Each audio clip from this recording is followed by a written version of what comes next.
Sustainable development,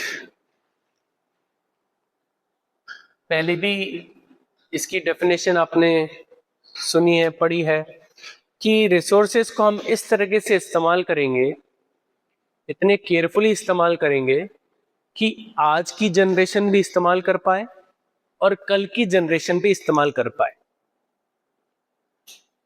पहला point ये है। और हम रिसोर्सेस को, चीजों को इस तरीके से बनाएंगे कि ये सालों साल चले, आज भी चले, कल भी चले, परसों भी चले। रोड बनाए तो 30 साल तक चले, ना कि 3 दिन तक। तो सस्टेनेबल डेवलपमेंट इसको दर्शाता है कि हम तीन चीजें आप समझना सस्टेनेबल डेवलपमेंट। सबसे पहला, रिसोर्सेस को हम इस तरीके से इस्तेमाल करें केयरफुली कि आज भी कल भी। चीजों को हम इस तरह बनाएं जिससे आज भी और कल भी। और जब हम चीजों को बना रहे हैं तो किसी को नुकसान ना पहुंचे। चीजों को हम बना रहे हैं, कर रहे हैं तो नुकसान ना पहुंचे, without damaging the environment, should not compromise with the needs of the future generation। तो पेट्रोल ऐसा दबा के इस्तेमाल किया कि फ्यूचर जनरेशन साइकिल पे घूम रही है। सही बात है। और ये पर इलेक्ट्रिक गाड़ी भी तो रिसोर्सेस को ही तो यूज कर रही है। लिथियम आयन बैटरी यूज होती है ना इलेक्ट्रिक गाड़ी में। अरे सुन तो लो मेरी बात। लिथियम जो रिसोर्स है वो, सॉरी पेट्रोल, अपनी इलेक्ट्रिक गाड़ी है वो लिथियम आयन बैटरी का इस्तेमाल कर रही है। अब लिथियम आयन बैटरी भी तो एक रिसोर्स है, वो भी तो धरती के अंदर से हम निकाल रहे हैं, वो भी तो खत्म हो सकता है। हाँ, सोलर वाली गाड़ी ले आओ तो फिर वो अलग बात है, पर सोलर गाड़ी को चार्ज करने के लिए भी तो बैटरी चाहिए। ऐसा थोड़ी ना होगा कि सोलर की लाइट जैसी पड़ी वैसी गाड़ी चल रही है, फिर तो अंधेरे में तो अपन चल ही नहीं पाएंगे, बैटरी चाहिए। अच्छा वैसे जो कार, अच्छा आजकल की जो कारें भी आ रही है ना, तो ऊपर उनके जो रूफ है ना उसपे सोलर पैनल लगा हुआ है ताकि उसकी भी थोड़ी बहुत एनर्जी बैटरी में जा सके चार्ज होके।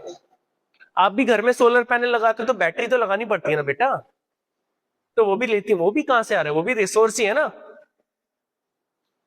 Yes, finding an alternative is a very good thing कि हाँ पेट्रोल हम इस आज बर्बाद कर रहे हैं तो चलिए लिथियम आयन बर्बाद करते हैं। हाँ बिल्कुल बिल्कुल, इंडिया का लगभग 1.5 लाख करोड़ रुपए बच रहा है। इंडिया का 1.5 लाख करोड़ रुपए बच रहा है, which is a good thing. Okay, तो वही सस्टेनेबल डेवलपमेंट के बाद आपका ये आ गया रियो डी जेनेरियो अर्थ समिट 1992। बेसिकली इसमें रियो, ये अर्थ समिट में काफी सारे देश एक साथ आए, यहाँ पे मीटिंग करते हैं। ये लोग मीटिंग करते हैं, मीटिंग करके क्या बोलते हैं, अरे बड़ी दिक्कत है, दुनिया में बहुत हाहाकार हो रहा है, दुनिया बर्बाद हो जाएगी अगर हम सस्टेनेबल डेवलपमेंट नहीं करते हैं तो। मेनली इस पर्टिकुलर मीटिंग में दुनिया के ऊपर कंसर्न दिखाया गया है कि हम इंसान इसी तरीके से हम चीजें करते रहे तो हमारा वातावरण, हमारा इकोसिस्टम सब खराब हो जाएगा। जरूरत है लोगों में अवेयरनेस की और एनवायरनमेंट को बचाने की, और सोसाइटी में जितना अवेयरनेस रहेगा उतना एनवायरनमेंट बचेगा। तो यही चीज है। तो इसमें 100 से ज्यादा कंट्रीज मिले थे और बस ये पैराग्राफ में यही दिखाया गया है। पैराग्राफ में यही बताया गया है कि हमें दुनिया का वातावरण को, क्लाइमेट को, फॉरेस्ट को बचाना है। इसमें एजेंडा 21 की बात की गई। इसमें और एक और एजेंडा 21 की यहाँ पे ओवरऑल बताया गया, पहले पैराग्राफ में ओवरऑल बात की गई, इसमें स्पेशली फिर एजेंडा 21 की बात की गई।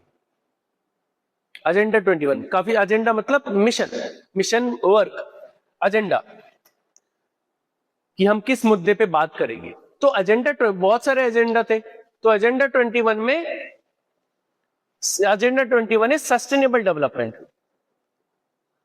Agenda 21 sustainable development. अच्छा, मुझे ये तो बताने की जरूरत नहीं पड़ेगी कि 1992 में रियो डी जेनेरियो कहाँ पे है? ब्राजील में है। तो यहाँ पे Rio de Janeiro in Brazil, यहाँ पे भी दिया हुआ है रियो डी जेनेरियो ब्राजील, ठीक है।